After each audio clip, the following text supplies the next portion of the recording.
Utilitarianism is the first philosophy which attempted to interpret what is law, what is meant by justice, aim and objective of the law. In that aspect, utilitarianism has a lot of prominence in explaining the law, nature of the law, state, and what the legislature has to contribute for providing happiness. Utilitarianism has contributed because of its popularity, and which is appeal to all the public, because happiness is the major objective of not only the individual but the state, but also all the institutions. Now let us look at three important aspects of utilitarianism with special reference to notion of justice.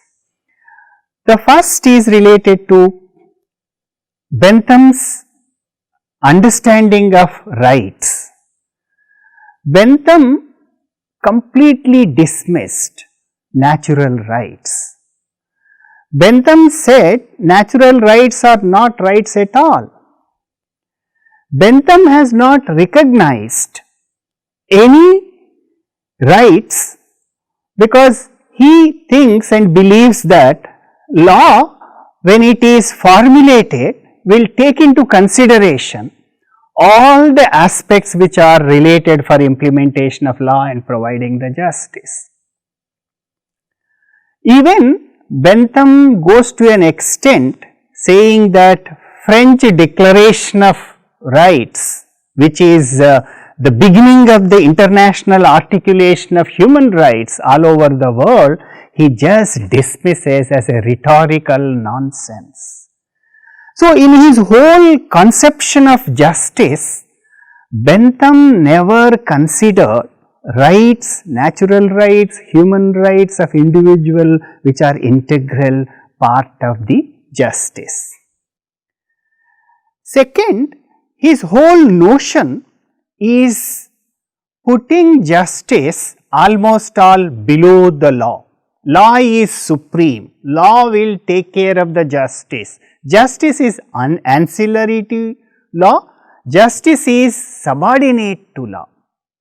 So, to explain further, he completely neglects or he never recognized judicial discretion. If you look at any law all over the world including India, discretion to a judge is an integral part of judicial review. If there is no discretion for a judge, law will become static. We have to interpret law as it is. So, that may not lead to the greater human happiness. Let us take a instance of let us take one case. Banerghatta National Park in Bangalore formulates a rule. What is that rule? That rule says that no vehicle or car is permitted to enter into this park. If someone enters the park by a car, naturally it is against, it is unlawful, it is against the law and rule which all the public have put together has formulated, maybe to protect the beautiness and prevent the pollution and other. So, it is clearly a violation of the rule. Let us assume another hypothetical situation.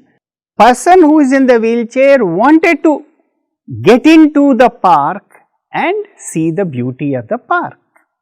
So, if the wheelchair person enters into the park, does it amount to violation of the rule, violation of the law? Here Bentham again mentions that let us interpret this situation of entry of wheelchair into the park based on the legislative intent. Here he says judge should not look at Judge should not have any discretion even while interpreting about entry of the wheelchair into this.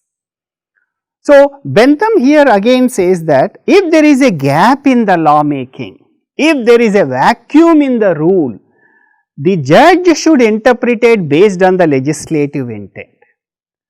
In law, there are two types of interpretation: strict interpretation, which is called as a literal interpretation. Second interpretation is a liberal interpretation. So, generally any statute or a law has to be interpreted, everyone will look at what is why the law is passed, what are the objects and reasons behind the law, what is the legislative intent, and based on the legislative intent they will interpret. But if there are gaps and vacuums in the law, judge has a discretion, and judicial discretion is integral part of the rule of law all over the world, including India. Let us look at, for instance, in India we have in the Indian constitutional history, A.K. Gopalan case of 1950 and Menaka Gandhi case of 1978 are landmark cases. A.K. Gopalan was primarily interpreted in 1950 about procedure established by law. Let us say X is arrested. What is the procedure, what is the law which is existing at that time? If a person is arrested under preventive detention law, 1950 Indian Supreme Court said, yes, there is a law, under the law A.K. Gopalan is arrested, that is right. Court should not go into whether the law is right, fair and just. So, that is called as a procedure established by law, that the principle of procedure established by law, and the lawyer judges have to follow it and adopt it. In the 1978, the situation has completely changed, and the court and the Supreme Court started looking at not the legislative intent, not the strict interpretation of law. They are saying even if A.K. Gopalan, if we interpret in 1978, whether the law is fair, whether the law is just, whether the procedure is reasonable, whether the law complies with the national constitutional interpretation, whether the law follows and adopts international human rights principle. So, this is what the debate between the principle of procedure established by law and principle of due process of law. And due process law has completely revolutionized the American Supreme Court and American judicial review. Similarly, Indian Supreme Court also has changed from the principle of the procedure established by law to principle of due process in the 1978 onwards. We could see excellent verdicts of the Indian Supreme Court coming from that. So, when we come back to the Bentham's notion of justice, Bentham seems to be a strict legislative person. He says justice is nothing but it is the law. If the law says, that is the final. Justice is nothing. Natural rights are nothing. Human rights are nothing. He also says the House of Lords should be abolished, because there is no point. Law is very clear. In that sense, he completely dismisses judicial activism. That in the long run may not contribute to the development of the new jurisprudence. If you look at all over the world, including India, if you look at the American Supreme Court, the judicial activism has expanded several of the notions of the justice, whether it is equality, whether it is freedom, whether it is liberty, whether it is the new principles of right to life and right to livelihood, and several of these notions have been further expanded by judicial review and through judicial activist interpretation. What we could infer from this is Bentham utilitarianism has very little to contribute to the notion of justice.